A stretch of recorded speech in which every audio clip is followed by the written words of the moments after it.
Good afternoon. Thank you all for joining us. We are really excited to be having this webinar today. My name is Eden Barnhouse, and I'm our marketing manager at SlicedHealth, and we are really excited to talk to you all about price transparency. We understand that this is a really relevant issue with a lot of different changes coming down the pipeline, and it can cause a lot of panic. It can cause a lot of questions. And so we wanted to bring some education to the plate and make sure that you all had what you needed to feel prepared. So as we go through our presentation here in a second, I will introduce our two wonderful speakers and give you a little bit of their background and give them a chance to introduce themselves. But additionally, we will have a Q&A option available. The chat is all open. So if you have any questions as we go, we would love to answer all of your questions. And if we can't get to them now, we'll follow up with you directly and make sure that you feel prepared to tackle these oncoming changes. So without further ado, we will introduce the speakers. So today I am joined with Ken Jackson and David Brueggemann. They are both a part of our SlicedHealth community. Ken is our Chief Client Officer. He works with a lot of our hospitals on a day-to-day basis, making sure that he and his team are able to make sure that they are able to navigate a lot of new changes. They're able to navigate the software that they use from us or questions that they have in their revenue cycle as a whole. So he does an excellent job with that, and he has a very skilled team. And David has recently joined us as a strategic advisor and is very much in touch with what's going on in the market, a lot of these changes that are coming down the pipeline, and stays very well in touch with that. Ken, David, thank you so much for joining us today and for going through this presentation with us. For those attending, we are planning to go through this as a Q&A. So you will see a question from me and that Ken, David, and I have pulled together that's just relevant, high-level question, and then they will get into the weeds of it. So as those questions come up, if that spurs any questions for you, please absolutely add it to the Q&A or the chat, and I will do my best to monitor that while everything's going on. So Ken, David, first off, thank you. I appreciate your time and am looking forward to speaking with you both. As we get started, our topics for discussion are the current state of price transparency, the complexities of these oncoming changes, the future of price transparency, and how we can help you get compliant starting today, what some of those first steps are. So I am about to wrap up what I'm going to say for this presentation and turn it over to you all. First off, let's start with what is the current state of price transparency. We've heard a lot about these executive orders. We've heard a lot about what's coming down the pipeline and what's changing, and this tends to break out a cold sweat. So what can we start looking towards? What do we know about the changes? What will stay the same? How do you know if you're compliant? Ken, why don't we start with you, and I'll turn it over to you, and then David, I'd love to hear your response as well. Yeah, I think when you ask about these things, those executive orders do cause everybody to break out in a cold sweat. And I know that because the day after it was reported, I got like 50 emails. What does this mean? What's about to happen? If you review the executive orders, what's really occurring there is the administration's taking a look at what's happened, because you have to remember this administration previously was the one that started price transparency. And so as they started reviewing what had happened over the past 4 years, you look at statistics like almost every statistic shows that more than 50% of the hospitals are not compliant. However, then you look and you see that only 28 hospitals got fined in a 4-year period. And so there's obviously a disconnect, and they're trying to identify that and do something about it. So the executive order is about being more precise in enforcement and making sure that the audits are occurring across all hospitals, that when there is an issue with compliance, that it's being addressed. So when I think about that, And what that really means right now is I think people can expect more audits. I think there will be a whole lot more of what I call nasty grams from CMS, saying, you know, we don't like this about what you've done. This is non-compliant. You need to fix this, that, or the other thing. And it's, I think for me, that really is the source of what's happening, and it's creating an environment where people have done the minimal thing that they can do to try to be compliant. But the statistics don't lie, and I see it every day when I'm working with people and seeing their current state. They've got something, and in some type of effort has been made to be transparent with pricing, but it just doesn't meet the regulation as it's written. And there are things that are missing. So for people, I think when you see those fines that are on this particular slide, you can expect more of those coming probably.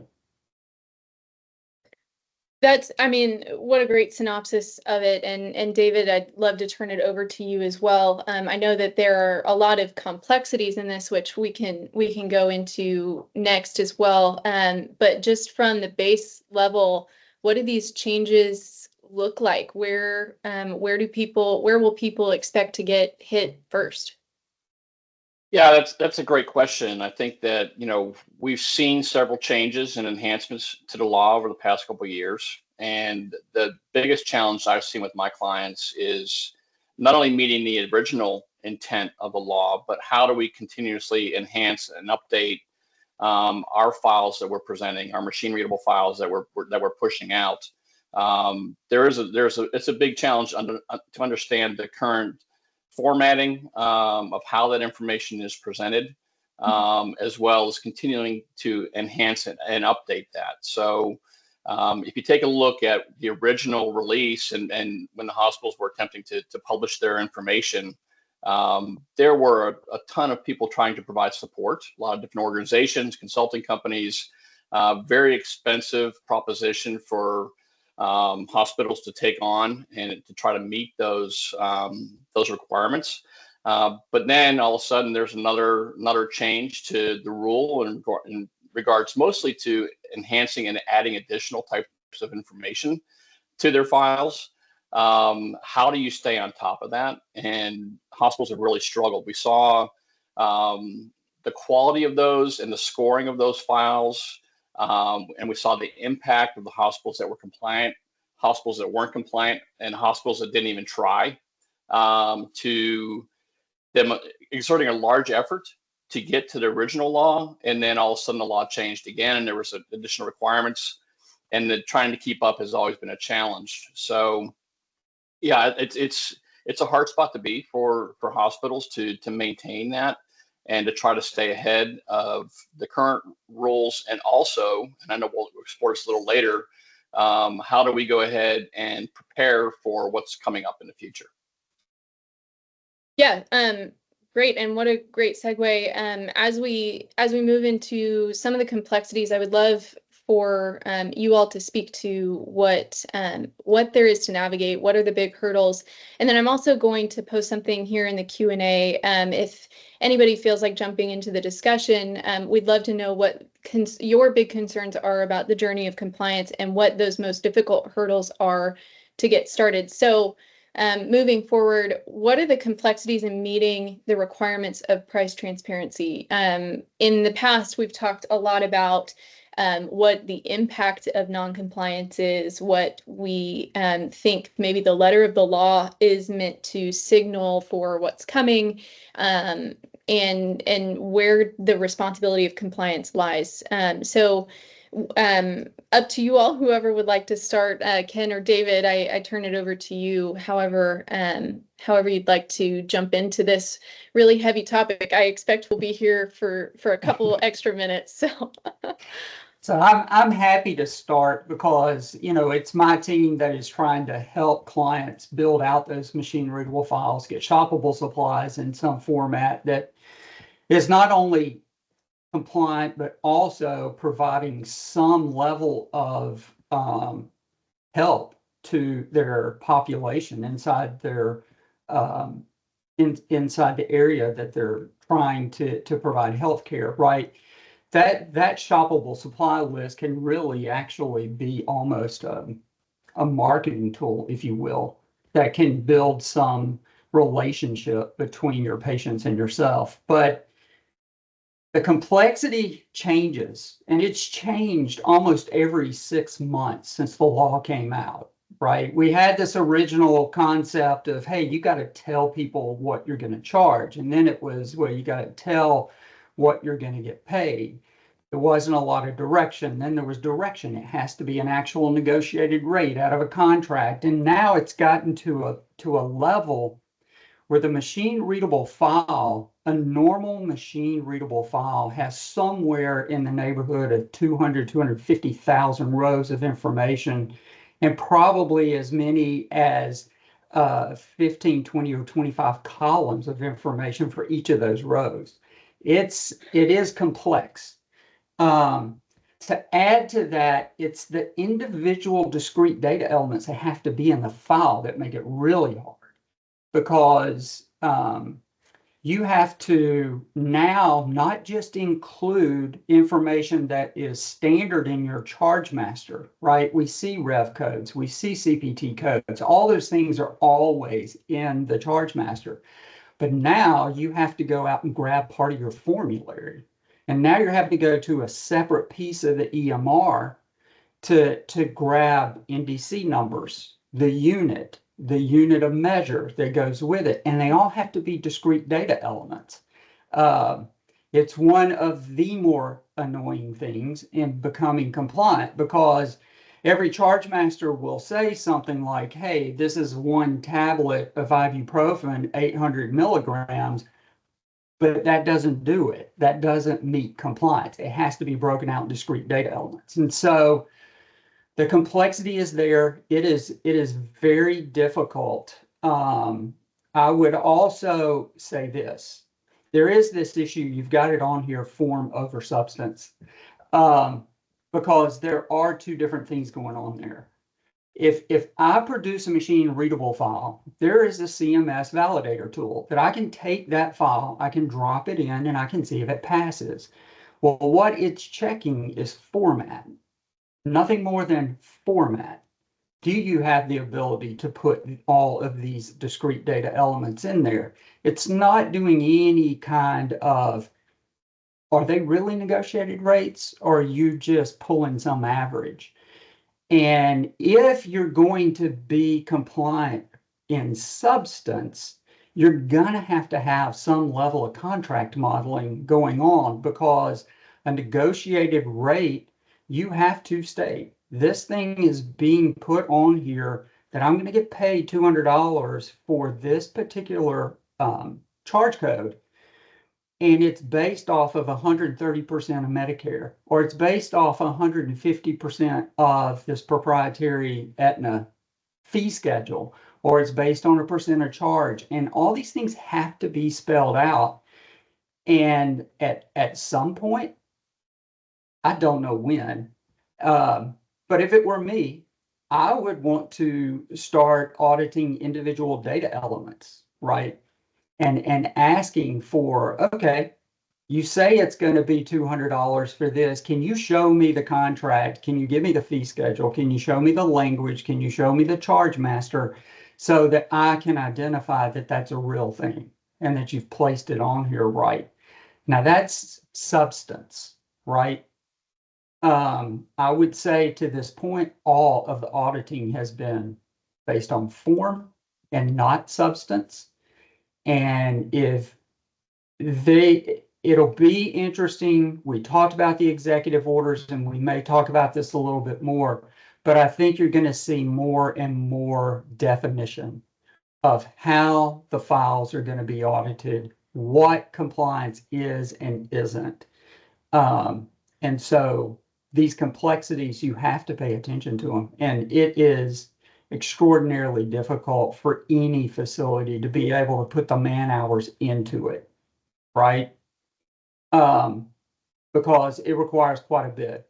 Gather a charge master, clean it up, get all the negotiated rates against each one. Like I said, 250,000 rows of data with 20 columns on each one. That's rough. That's a big ask. So it sounds like it's not if there are complexities, it is absolutely how many are there and what gets forgotten or left behind. So that's an interesting topic. If you don't mind staying there for just a second longer, where are some of the, let's call it hiccups of most people? What are the things that are often forgotten or left behind, or the processes that might lend themselves to meeting maybe the minimum level of price transparency compliance, but not meeting it to its fullest extent, that could lead to unexpected fines or could lead to further audits or things of that nature? You know, one of the easiest things, and one of the things that I am a little surprised that I see a lot, is just not being able to find the price transparency files on somebody's website. They have it, it's published. And in the original orders, it was pretty specific that it had to be readily available to the public when they hit the website. They should be able to see where it is. And so most people that are compliant are putting it somewhere at the top, at the very top of the website. Then later they came along and said, well, we, meaning CMS, we're not going to go hunting for wherever you put it. So you have to put it in the footer. So I've got to have a link that is available to the public, and then CMS has to know they can always go to the footer and find it. And then they eventually said, and we don't really want to fool around with your website to get there. So we're going to make you put together a text file that has all the relevant information, gives me a static address where if I can just scrub it with AI, I can just pull it down. I don't have to go through whatever price transparency tool you're using to get your machine readable file. And one of those data elements, if not all three, it's interesting how often it's missed. So, you know, you do all the work and you put something out there, but then you don't make it readily available and obvious how to get to it. That will get you a nasty ground for sure. And it will raise everybody's suspicion that maybe you haven't really tried to be compliant, right? Sure. I appreciate the detour there. David, this may be a topic for you to pivot over to, but I think that as all of this is coming about, it's happening fast, and a lot of people are bringing in vendors to help, or maybe keeping it in-house to try and limit the amount of people working, the amount of cooks in a kitchen, if you'll have it that way. So as people are trying to become compliant, what are you seeing on the vendor side of things or the responsibility side of things, and where that all shuffles out? And feel free to take that in whatever rabbit trail you need to. So Sure. Yeah, I think, you know, my experience in helping organizations evaluate options on how they would attack this challenge. First and foremost, it's really kind of ironic, but you know, just being able to find access to their managed care contracts. Some organizations structure that information well. Some have them hard copies, soft copies. It depends on when the last time they went through an enhancement or an update. But I think the overall glaring challenge, especially when you're talking about a more rural community type hospital setting, it's the high cost of maintaining your compliance or even getting started on being compliant. It's a cost that you're never going to get back, and it's expensive to not only kick off a project but to maintain your adherence to the rule. I think aligning yourself with a partner that can help you is critical. Kind of alleviates the burden of having to do it in-house. Oftentimes these organizations don't have the bandwidth to take on a project of this size. And also an organization that has proven ability to be able to maintain that compliance for their clients. I think initially when this rule went into effect, there were a lot of consulting companies that came out. There were other organizations, other vendors that tried to tackle this issue, and they failed. They failed their clients. It impacted their businesses. Organizations like SlicedHealth have a team that are accustomed to actually taking and modeling those contracts and being able to deliver that. It's a proven process and methodology internally with Sliced. So ensuring that you are aligned with an organization that can be with you not only from the beginning of the journey, but throughout the entire journey is critical.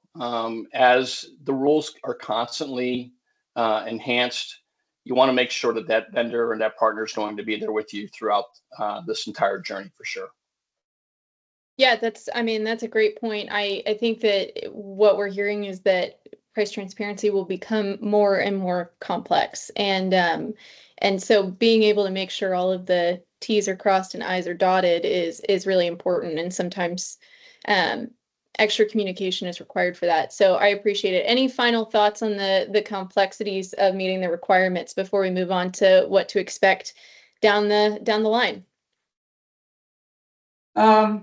I think we'll have a chance, if I remember seeing all the topics that we're going to talk about some of the complexities a little bit more detailed from a practical perspective.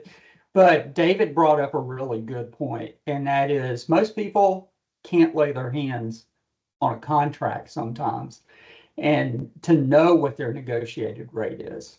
That is a difficulty that has to be overcome. And, we may talk about this a little bit later, but what I have found, amusing may not be the word everybody else would have for it, but you can call your payer and they won't be able to give you a signed contract either because they don't have it. So it could be, that could be one of the fun things, trying to find your negotiated rates. Sure. I actually think that's a perfect transition into what the future of it looks like. So, how do people, let's talk about it this way. How do people navigate the future of price transparency regulations, and whether that's a vendor or getting a hold of all of their hard copies themselves and creating a filing system for that and becoming compliant on their own? What can people expect to see in the remainder of this year versus next year? What do you think is coming? Obviously, we can't quite tell what's always around the corner, but there are plenty of flags that we can see planted, and I'm curious of both of your thoughts on this. So. I'll start, and then actually maybe I'll maybe get a little more detail into some questions even for Ken, because he's the one that's actually responsible for ensuring client implementation success.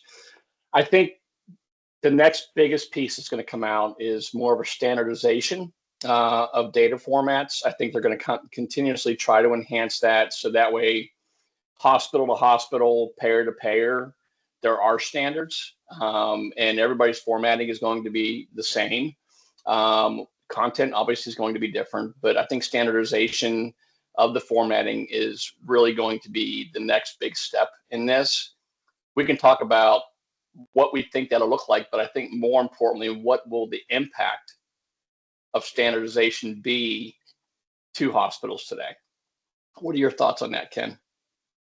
Yeah, I will tell you, it would scare me when I think about my past as a CFO and running a health system, to all of a sudden have the format of the machine readable change. And even if it's, like we just had with the formulary stuff having to be added, but if you change the format, and we've done that, right, for our clients with the change of the formulary, right? They have a wide format, they have a narrow format. The narrow format seems to lend itself to a much better formatting to get all of that information in a readable place. But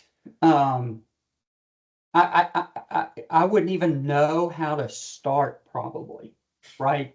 On my own to build that file. And I would most definitely be looking for help. The reason being is even if I could build the formatting, well, now I've got whatever, again, I'm going to use my thing of 200 rows and 20 columns, however many discrete data elements that is. How in the world am I going to get all of those together and in the right place, the right way, and meet compliance? And so I am a big proponent that, I mean, you really do need help. You just have to be real careful about the help you get, right? That it is somebody who is staying on top of the rules, who does understand it, and who is going to be making those changes as needed. They're going to be on top of it. You know, I'll say this for my team, the way it's been working the last few years, you get something in January or February that says this has to be done by June or July 1st. And then as you're getting to that moment, now a new regulation comes out and says, well, now we're going to add these things and this has to be done by, December 31st.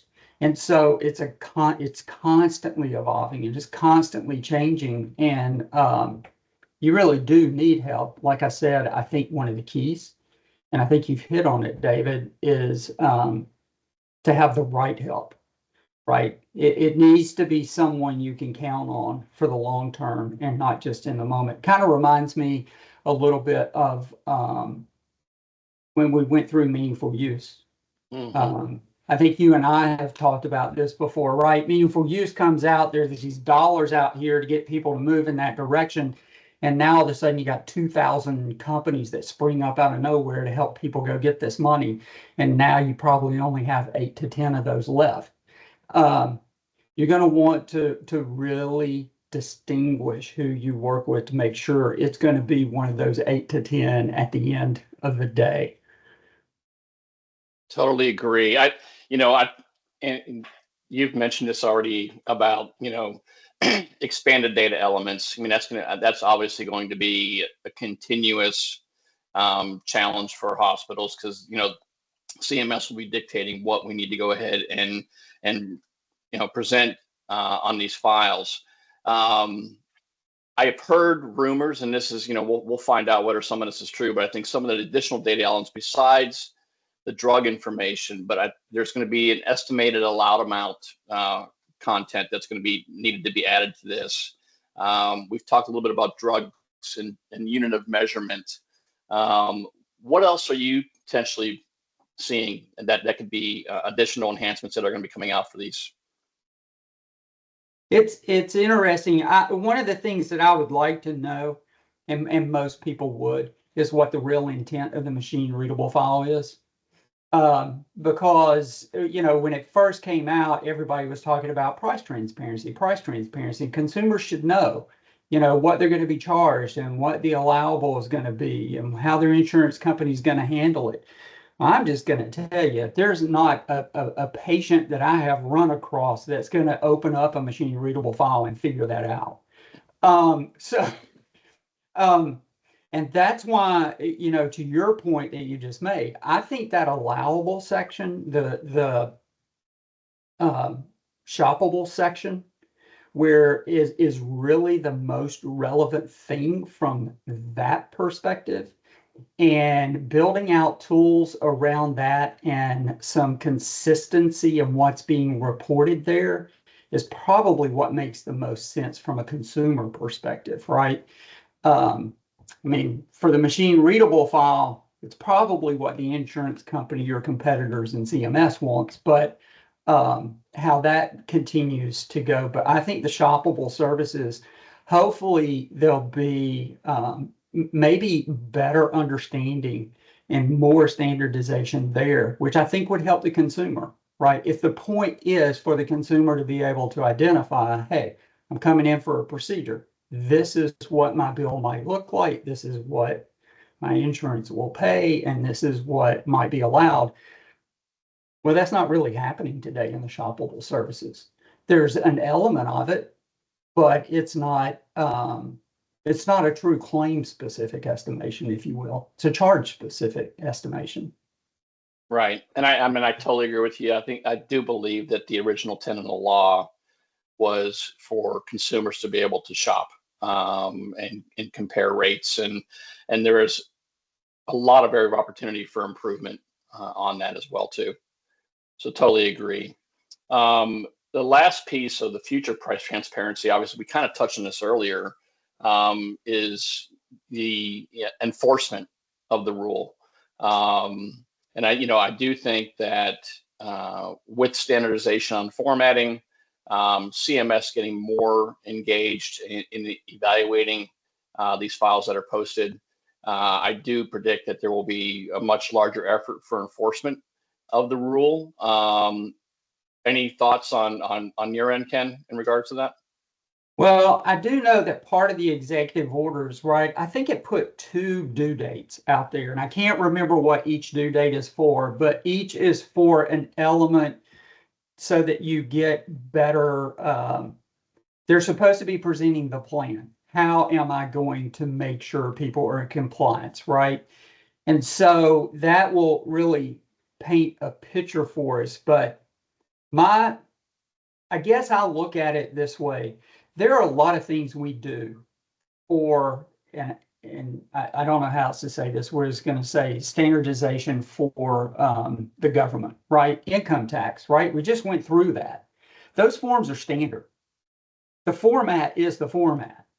And the audit that happens is not format. The audit that happens is substance. And for me, that's what I think the real future is, because once the formatting is done, everybody is producing these files. There is no argument about the format of the file. Now the only thing left is to audit substance. And that I really do believe is, it might not be this year, it may be next year, but I think at some point it's going to take that turn. Yeah, and I also agree that I think they're going to be reducing the amount of time that they're going to give you to improve your files. I think the warning steps are going to be decreased as well too. Mm-hmm. So the ability to be able to respond and adapt is going to be shortened, which is going to provide even a bigger challenge. So again, aligning yourself with a partner that can ensure that you're doing it the right way is really critical. Yeah, that's a good point. That's really great. Thank you both. That I know that's a big question to ask of what the future looks like. It's one that people ask all the time, and I think that you guys have done a great job. We've got just about 10 minutes left, so let's pivot over to, I think that this has been touched on several times, but let's really boil it down and answer the question of, what can people do today? What starts today that will enable them to navigate this storm as best as possible as new things come? Because even if we have predicted correctly what's coming next in price transparency, there is 100% guaranteed going to be something no one ever expected that pops up, or something that is popping up later than we thought, and something new comes in between. So I would love to hear what both of you can give to those watching to help them be able to start this process as efficiently as possible today, zero headaches, and move one step further into this process. You just asked for something that doesn't exist. Zero headaches. But redact that statement.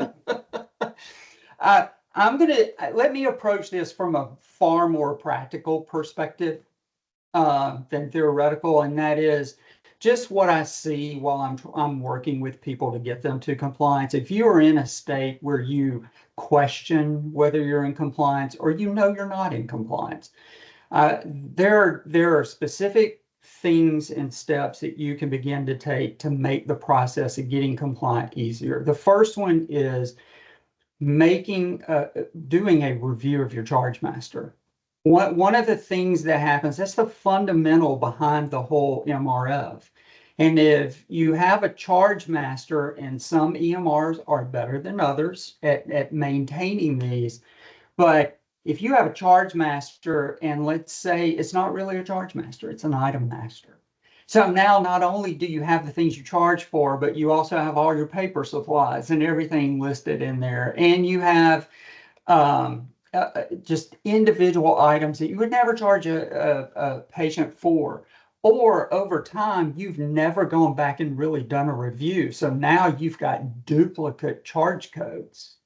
You've got charges that are in there, 10 times with 10 different charges on it. Well, which one of those is applicable today? Mhm. Those kind of real simple reviews to clean up can make that process of building that file quicker and easier. I would also say we touched on contracts. It's got to be built on a negotiated rate. And so one of two things can be done. Number one, place your hand on all your contracts, right? Do your best. Start now, collecting those, finding them, getting them out of, I think I've told this story before. I was a CFO at an organization. We tore an old hospital down, built a new one, but we kept one part of it standing. And I know that today, if I wanted to go lay hands on a contract back in that day, if this was happening, I would have had to have gone into an asbestos-ridden piece of building that was left to go hunt through files and folders and boxes and try to find them. But that effort to get those contracts is worth it. It's worth it not just for price transparency, it's also worth it for the rev cycle and understanding what you have and how you should get paid. If you can't place hands on contracts, then the next best thing is to start building out rate sheets from a perspective of, hey, I know that I have this Blue Cross PPO plan and it pays 70% of charge. Or I have an HMO contract and it has fee schedules from the payer and it pays 350% of this fee schedule and 180 of this fee schedule. Anything you can do to begin summarizing the contracts, even if you can't lay hands on it, will help you when you start doing the process of building that machine readable file, because every charge code has to have every negotiated rate against it, and you can't get there without the contracts.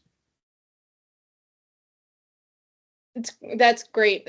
I mean, what a wonderful, huge step one to find all of that. But I think you're right that that's where it all begins. David, I'll turn it over to you. We've got about 6 minutes left. So if you have, I would love to know if you have any additional notes to this of what compliance might start with starting today. Well, if you're not capable of doing it on your own in-house, or you've worked with vendors in the past, excuse me, and you're not, 100% sure whether you're compliant or not, really aligning yourself with a vendor that has a track record and a history of performing when it comes to delivering machine readable files for their clients. That's critical. So maybe it becomes a new perspective on the vendor that you're currently engaged with and evaluating that. But my assumption is that to date, I've read statistics, 96% of the hospitals have posted a machine readable file. Whether they're compliant or not is a bigger question, because we had some stats earlier that 40 to 50% of the hospitals are compliant to date. Just make sure that the relationship with your vendor, you can confirm that you're going to be able to maintain compliance today and moving into the future. I'm in the relationship business. I think having a relationship that you can trust is highly critical. And with a 30-year career of working with hospitals, I think that trust is the biggest key to that relationship with working with a vendor. I love that. Yeah, I love that a lot. To all those watching, we'll wrap up here and give you a few minutes back of your afternoon. But thank you so much for your time, and we know that by no means did this answer every question about the future of price transparency. Ken and David, looks like there is a question in the chat if you all would like to speak with that or speak to that. But you know, as we wrap up, thank you for joining us and thank you for trusting us with a little bit of your time. And we want to attempt to continue to stay up to date with the policy changes and what's coming. So there's a lot that's going on. So I appreciate your time. Ken and David, if you want to take a shot at answering this question while we're all live here, that would be great. So the question I see is about the formatting of the machine readable as it is in the .txt file.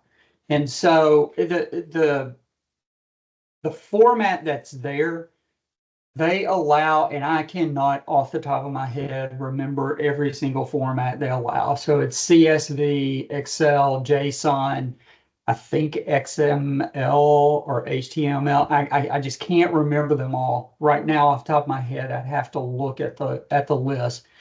But in any of those accepted formats that are in the regulation needs to be the format of the file they find in that text file.